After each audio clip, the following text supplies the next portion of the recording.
Sebastian promised to marry me the day I turned 22. Instead, the night of my birthday, he ghosted me. The next day he walked back in with another woman on his arm. It was my best friend, Jade. She was wearing my silk pajamas and flicking through Sebastian's phone. I stared in shock. Since when did the two of you hook up? Jade gave me a sugary smile and a wink. Linz, you introduced us. Don't you remember? I packed that very night. Fine, fine. Mommy will clear out so you two cheaters can play house. Sebastian caught my arm, slammed me against the wall, and smirked. Lindsay, the three of us can make this work. That's all that matters. Before we go on, subscribe to the channel and tell us in the comments where you're tuning in from. The first sign Sebastian was cheating came the day after his business trip. I was tidying the graves at Forest Lawn Memorial Park when a parking ticket alert buzzed in. Your compact car California SL0813 was recorded illegally parked at 9:01 a.m. August 14th, 2023, in front of the Grand Hotel. Please move it immediately. Sebastian had left his own car at the shop. That morning he'd taken mine. Seconds later my phone pinged again. WhatsApp from the private eye. In the clip Sebastian, ever the gentleman, opened the passenger door for a woman. The camera whipped past. I didn't catch her face. Women have always circled Sebastian. His ventures have exploded these past few years. And people love throwing girls at him. He never bit, until this trip. The man who once vowed he'd marry no one but me had come home a stranger. I wiped the headstone and whispered, Mom, Sebastian didn't come today. Sebastian and I met in high school in Seattle. My parents had just died. The other kids saw my fall and started bullying me. He was the one who stepped in every time the humiliation hit. He was the one who talked me out of my first suicide attempt. He felt like a blade of light slashing through my muddy life. Then the detective sent close-ups of the couple. I zoomed in with my thumb and forefinger until her face snapped into focus. Lightning couldn't have shocked me harder. I knew that face by heart. It was Jade, my best friend. I never dreamed a soap opera plot would land on me. Jade's been my shadow since diapers. Our moms were inseparable, and we soaked up that closeness. From playgroup onward, we shared every breath. She snatched whatever I liked, stickers, dresses, anything, and fought to the last thread. Now she'd moved on to stealing my boyfriend. I stared at the shot of Sebastian wheeling her suitcase, both of them laughing as they disappeared into the hotel elevator. Back home I dragged my suitcase from storage and folded every piece of clothing with robot calm. The front door keypad chirped. I walked over. The door was already opening. A man and a woman on the threshold. Sebastian and Jade. Jade balanced an armload of luggage. Cool as you please, Lindsay. Excuse us. I stepped aside automatically and watched her march into my bedroom. I gaped. Sebastian, when exactly did you two get together? He blinked, faintly surprised I'd confront him. He tossed his jacket onto a chair, loosened his tie, and studied me with amused eyes. Jade set the bags down, came back, and gave me that same sweet wink. Linz, you introduced us. Don't you remember? I started stuffing things into my suitcase. Great. Wonderful. I'll vacate the premises for you two trash lovebirds. Sebastian grabbed my wrist, pinned me to the wall, and curved his lips. The three of us can make this work. Lindsay, that's all that matters. From the night he brought her home I couldn't sleep. Sebastian changed overnight. He ditched the gold-rimmed glasses we'd picked out together. The new pair looked similar, but I spotted the swap. He began slicking styling gel through his hair and smoothing on BB cream, classic signs of fresh infatuation. He used to avoid cigarettes and alcohol. Now he breathed smoke and knocked back grain alcohol like a rebellious teen. The gentleness I'd known dissolving. He canceled the Vance Foundation's sponsorships for poor students and skipped the monthly orphanage donations in downtown Seattle. He turned cold, and he stopped loving me. By the time I noticed, I was already his prisoner. He paraded Jade to every gala and banquet in Los Angeles while I stayed locked inside. Even hired a housekeeper to watch me. Jade's suggestion. Every breath I took felt monitored. I sat on the balcony for hours, staring at nothing, until the new maid called me back inside. Too windy, she said. You'll catch cold. Johnson could cook. Every dish bled tiny red chilies, bright and inviting. I couldn't swallow a bite. As a kid I'd loved spice. Mom even planted chili bushes in the yard. Then came chronic gastritis. No more heat. Sebastian knew that. The year he turned 18 his father handed him a solo project. The client took one look at the kid across the table and sneered. Sebastian whined, dined, and entertained, joking he'd become an escort. 2 weeks in, still no contract. Finally the manager taunted him, Down a whole bottle of grain alcohol and we'll consider your proposal. Sebastian was allergic. One sip could drop him. I stepped in, grabbed the bottle, and chugged. The liquor felt like razor blades. He panicked, lunged, and tried to pry the bottle away. I wouldn't let go. I kept pouring fire down my throat. After that it's a blur, only the knifing pain in my gut. I woke to the stink of antiseptic and knew I was in a Seattle hospital bed. Sebastian was slumped over the mattress. When I touched his hair he jerked awake. Hoarse. Does it still hurt? I shook my head and rasped. Did we get the contract? He hesitated, eyes brimming. We got it. Since then even a fleck of chili tears me apart. And since then Sebastian studied nutrition and cooked every meal for me. He loved me once, really loved me. Now he simply doesn't care. I stopped fighting the lockdown and became the perfect captive. Lying idle on the couch isn't the worst life. One evening I was binge watching a drama, the episode where long-lost lovers reunite. I'd sobbed the first time I saw it. I turned to Sebastian and asked, if we ever split, would you come looking for me? No, he answered without missing a beat. 2 syllables. A hammer to the chest. Then he reached over to pat my back. I met his eyes. In the teenager's gaze was a tenderness so genuine it almost looked like love. Because I won't ever leave you. Linz, you can always believe in me. Sebastian, but can I still believe in you? That night Sebastian and Jade came home after 3 again. Jade's face was haggard. Her makeup had smudged. Sebastian's skin was bloodless. He looked thinner. These two were pulling all-nighters every single day. It must be exhausting. Jade stepped inside, sat on the low stool in the foyer, and changed her shoes. When she saw me curled on the sofa, crying prettily, she hurried over and hugged me tight. A wave of uncontrollable nausea surged up. My stomach churned until I almost retched. I pushed her away with everything I had. Without a second thought I turned and went back to my bedroom. I lay in bed, tossing and turning, not drowsy in the least. About an hour passed. I sensed the bedroom door inching open. A crack of light slipped in. I shut my eyes and pretended to be asleep. A figure slipped in on tiptoe, light as a falling feather. Hardly a sound. She leaned slightly forward. Cold fingertips brushed my cheek, as if to be sure I was asleep. A moment later she turned, eased out, and softly closed the door. Afraid of waking me, I crept off the bed, crouched, pressed my ear to the door, and listened. In the middle of conversation I heard Jade say, hide the ID documents, make sure Lindsay never finds them. Her voice was low, but unmistakable. That cautious tone made my suspicions flare. ID documents. What documents? Had the two of them already filed marriage papers? I felt as if I'd fallen into an ice cellar. The cold rushed over every inch of my skin, seeping into my bones. Next morning they went out again. The housekeeper went out too. Before leaving she reminded me, Ms. Vance, Mr. Hamilton and Ms. Carter have gone out. I'm popping to the store. Do get some rest at home. I answered absently. The moment the housekeeper left for groceries, I sneaked out as well. From the closet, I picked a black outfit, pulled on a mask, yanked a baseball cap low over my face, head-to-toe camouflage. With the photograph the private eye had sent I walked into a hotel. The lobby was draped in gauze and bright flowers, exquisitely arranged. Crystal flutes of fragrant liquor lined the tables. Up ahead stood Jade and Sebastian talking to some guests. She wore a black gown, her hair swept to one side, fastened with a white ribbon. Coolly stunning, yet somehow gentle. She really was beautiful. Sebastian was in a perfectly tailored black suit, posture razor straight. They looked picture perfect together. All round were relatives and friends of the Hamiltons and the Vances. Only Sebastian's parents were missing. No surprise there. They'd always liked me. How could they condone this affair? At least Sebastian was tactful enough not to court humiliation. I took a glass of water from a tray and walked up. Jade hadn't expected me. Her face was stunned. Linz, what are you doing here? After a split second she spread her arms to embrace me. I shoved her off. Sebastian hadn't expected me either. Seeing me beside Jade, afraid I might harm her, he hauled me aside and hissed, Lindsay, I'll have the driver take you home. Wait for me there like a good girl. I curved my lips. Such a big banquet.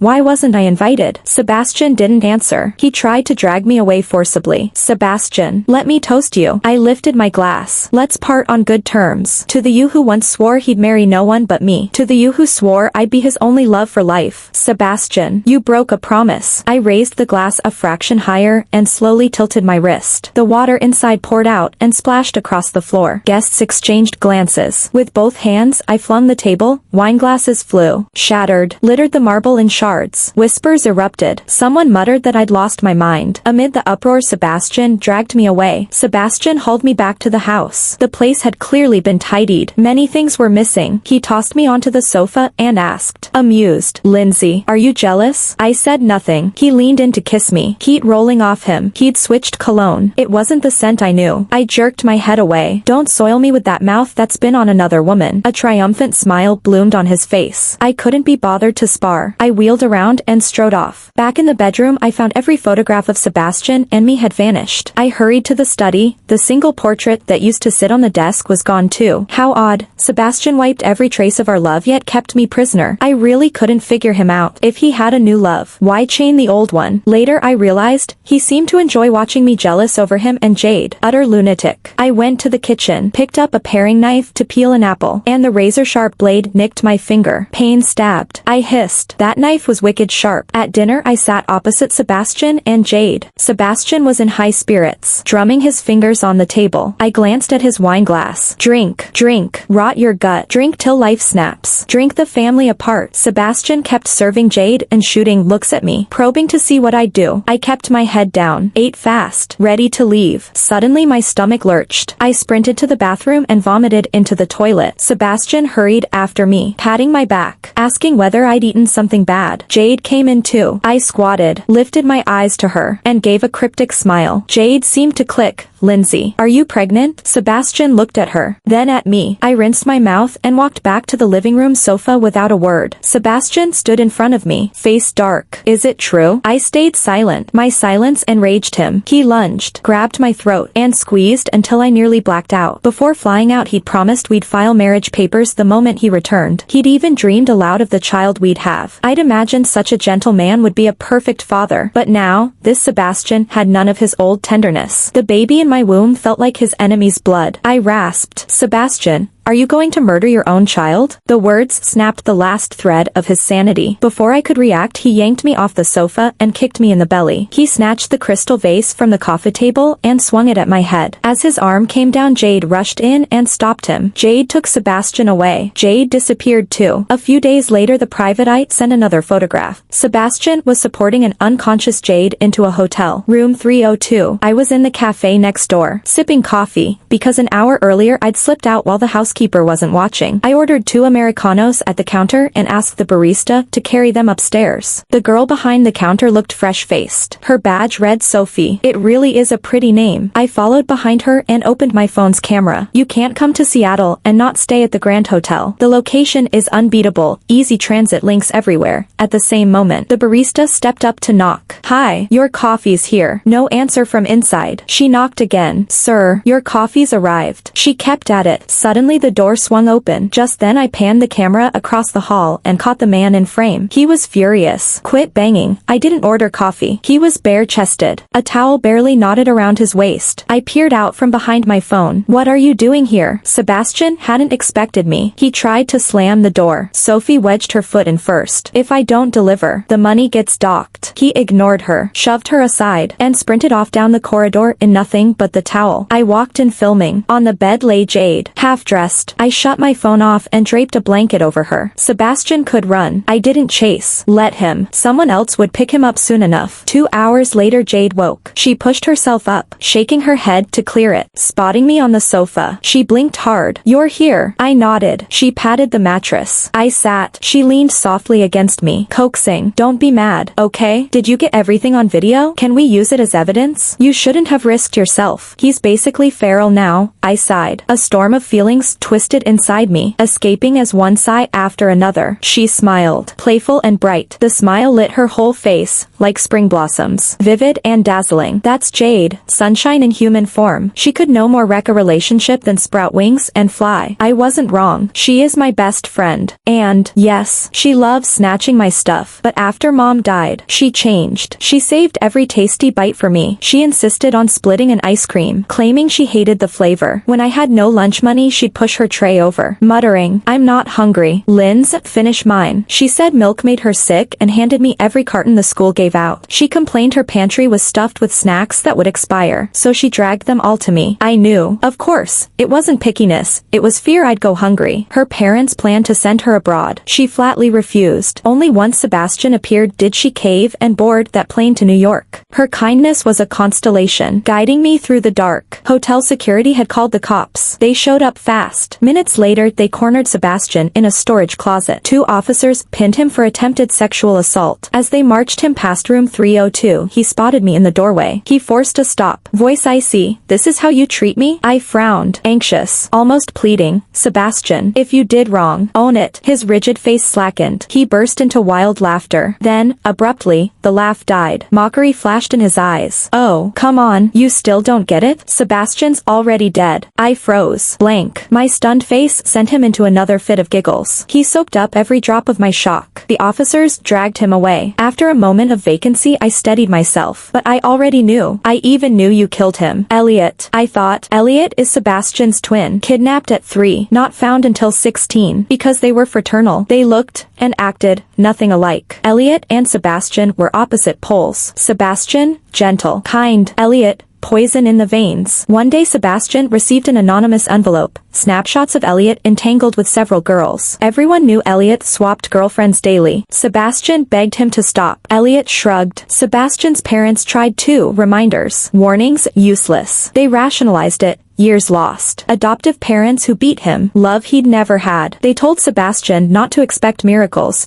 Just hand him a monthly allowance and let him drift. Elliot wanted more. He blamed every one of his failures on his golden brother. The day before Sebastian's business flight, I saw him off at Seattle-Tacoma International Airport. He hugged me, smiling. Linz, when I'm back we'll file the marriage papers. I nodded, losing myself in those deep, certain eyes. On my 22nd birthday, I waited all day. He never appeared. I reheated dishes until the steam looked like lost sighs. Calls rang out. WhatsApp unread. Sebastian always answered. Panic corkscrewed through me. Near midnight an unknown number lit the screen. Dread ballooned instantly. Hello, is this Sebastian's family? The voice crackled with urgency. I'm his fiancé. There's been a serious crash on Interstate 5. Please come to the hospital at once. I ran red lights the whole way. At the desk a nurse said 3 had been in the car. Sebastian's father died on impact. Sebastian in emergency surgery. I couldn't grasp it. He treated me like his own daughter. So kind. Why them? I sat on the floor, willing him to live. Soon the light dimmed. The surgeon stepped out and shook his head. I'm sorry. My knees buckled. I knelt, sobbing. Please, try again. Grief slammed over me like a tide. I blacked out, half conscious. I heard a familiar voice. Good work. Money's coming. Vanish. It was Elliot. Irritated. Quit whining. I'm the sole heir now. Company. Money. All mine. You'll get paid. He ended the call, muttering, Lindsay's mine too. My mind went white. Had I really landed in some soap opera brother feud? Much later I woke to sniffles, Jade beside my bed. She said Sebastian had secretly flown her in for our wedding, a surprise. Instead, she landed in time for his funeral. Tears streamed. She gripped my hand. What now? I wiped my face. I keep breathing until I've settled the score. From that day I called Elliot Sebastian. Let's see how far his farce runs. He owns a car, yet always grabs Sebastian's keys. After the fatal crash Sebastian's sedan was scrap.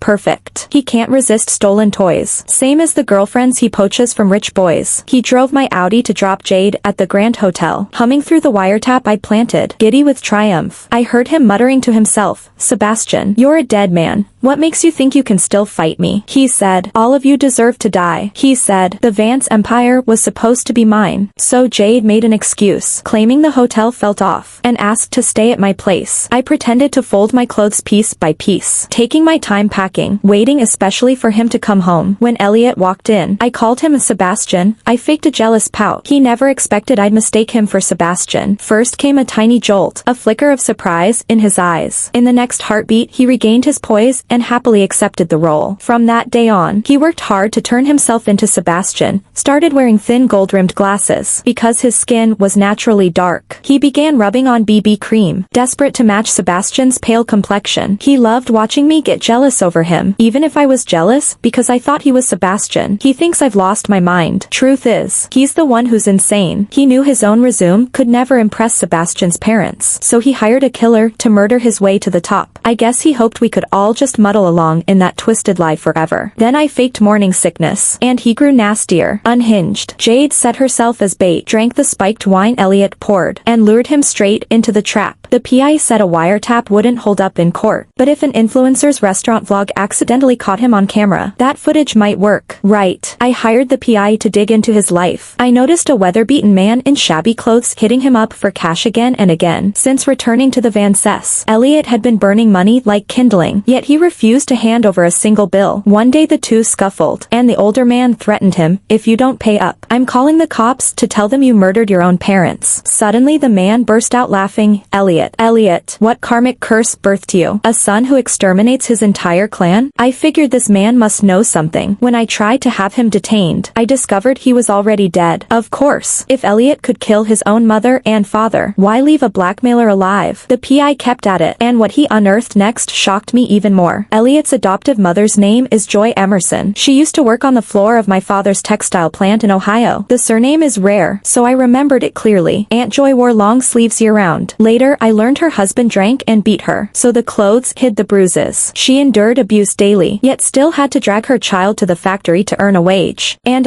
I'll never forget her, because the fire that destroyed my home started when her kid set off fireworks inside the workshop. I remember now, years ago I really had met Elliot. Back then he didn't go by Elliot. His name was Elliot Yu, and the face of a teenager differs wildly from that of a man in his 20s. So when we met again, I never recognized him. Those years, Aunt Joy brought him to the mill. At lunch they'd share a single takeout box, and since growing boys are always hungry, he was never full. One day I saw him plucking raw chili peppers from the courtyard bushes and eating them, so I told Dad to give Aunt Joy an extra meal card. Dad patted my head, eyes smiling. My girl has such a kind heart. Daddy overlooked that. I never imagined. I was wrong. I thought I'd saved him, but I only ruined myself. My brief intersection with him rewrote my entire life. It cost me the family I once had. It cost me Sebastian's parents, and Sebastian. If I could turn back time, I'd walk away without a second glance. I never want to be kind again. Mid-autumn day, August 15th. Jade came home carrying mooncakes. I could tell she'd been trying hard to make me smile. I picked one up and put it in my mouth, but tasted nothing. I took the solo photograph of Sebastian I'd hidden in the cupboard and set it back on the desk. In the picture Sebastian's smile is pure. I was the one who took that shot. Only now it's been blown up and printed in black and white. I lifted my gaze to the full moon outside the window. The moon is round. Everyone I love is gone. Lately I can't sleep. My mind keeps slipping. I start to wonder, was there ever such a person? When my family went bankrupt, girls at school bullied me, dumping leftover slop over my head. He knelt and shielded me, hiding me under his body from the mess. When I had no money for meals, he always bought 2 plates and slid one toward me. Buy one get one. Waste not. After class he'd yank my heavy backpack off my shoulder and sling it over his own with lazy ease. Later, he took me to meet his parents. They adored me on sight, treated me like their own. He said, "Congratulations, Lindsay, you have a family now." I began to fear I'd imagined it all, until at last I found the little green booklet. At first Jade meant to hide it from me. She was terrified I couldn't take the truth. She tucked it inside a book Sebastian once gave me, next to a small box she'd also hidden. I flipped to the marked page and pulled out a tiny ID. I laughed hoarsely. "Sebastian, you promised we'd be on the red booklet when you came back." "Sebastian, are you colorblind? Can't even tell green from red?" I looked down. Gold foil letters glared up. Cremation certificate. With shaking fingers, I opened it. Name, Sebastian Vance. Only then did I understand. I truly had him, and now I have truly lost him. I collapsed on the carpet. Wind from the window lifted the book's flyleaf. I remembered the day Sebastian took a pen and wrote across that page, "Thank you for holding out until I found you." At last grief overflowed. Tears burst free. I don't know how long I cried before I fell asleep on the floor. I dreamed. In the dream Sebastian said, "Linz, I can't wait any longer. I want to marry you right now. The day you turn 22 we'll file marriage papers." But that perfect Sebastian died on my birthday. I will never celebrate another birthday again. These past days, I've been buried in Vance corporate paperwork. Whenever I step outside, I feel someone tailing me. Unease crawls up my spine. I keep walking. Suddenly, footsteps thunder behind me. Before I can whirl around, a slap cracks across my face. Her eyes blaze. She lifts her hand to strike again. I react fast, catching her wrist in a tight grip. She snarls, "Lindsay, this is your fault. You locked my son away. who'll support me in old age, now? She thrashes, trying to break free, but I hang on. The woman goes berserk, kicking and punching. I don't hold back either. In the scuffle, I yank out a few strands of her hair. I drive to the cemetery. I sit a while by Mom's grave, then talk to Sebastian's parents. Finally, I reach Sebastian's headstone. This is my first visit. I scratch my head, embarrassed, and whisper, "Sorry I took so long. You probably thought I'd forgotten you." Huh. I pour a cup of water and set it before the stone. "At your funeral I knocked over all the wine glasses. You're not mad, are you? They were awful, lining up all those cups even though you were allergic to alcohol. You hated that, didn't you?" A sudden breeze lifts my hair. I smooth it back. Okay, I know. You forgive me. I pour again as I speak. "They say you toast 3 times. Last time I only gave you 1. Slowly, I lift the cup and spill the water onto the ground, letting it seep away with my memories of him. I sit here a long time. Not until the horizon blazed with a riot of sunset did I realize night had stolen in. "All right, I'll come find you another day." I smeared my tears away any old how and stood to leave. At the gate an old man lifted a hand in greeting. "Headin' home, are ya?" I stood there blank for a few beats. Then I gave a small nod. I kept walking. Suddenly I turned back and looked at their headstones. Everyone I belong to lies right here, so what home is left out there for me? I never learned what strings Elliot's adoptive mother pulled to get him released on bail. I hunted for weeks before I tracked him to a crumbling house in Portland. Mold crawled up the walls and cobwebs sagged in the corners. He wore a t-shirt washed so many times it had gone yellow. He lay on a makeshift plank bed, eyes squeezed shut. When he heard footsteps he craned toward the doorway and jerked upright. A crooked smile tugged at his lips. "You came," I answered with a quiet